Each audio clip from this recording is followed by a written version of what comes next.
Eski shahar, Chorsudan oila qurishga tayyor erkak. Birinchi ro'zg'or uchun. Ismi Odil. Yoshi 40 yosh. Boyi 185 cm. Vazni 85 kg. Millati o'zbek, asli toshkentlik.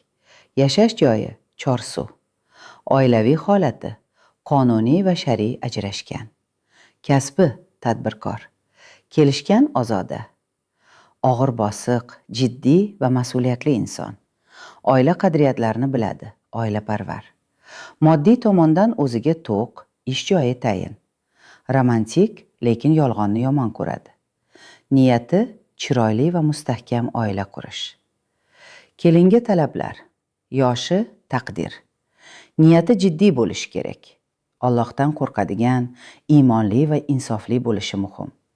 Samimiy, itoatli, tarbiyali va ozoda bo'lishi kerak. O'ziga qarab yuradigan, latofatli va chiroyli qiz izlanmoqda. Turmushdan ajrashgan bo'lishi mumkin, farzandi bitta bo'lsa ham muammo emas. E'lon faqat Toshkentda yashovchilar uchun. Batafsil ma'lumot uchun Telegram orqali murojaat qiling.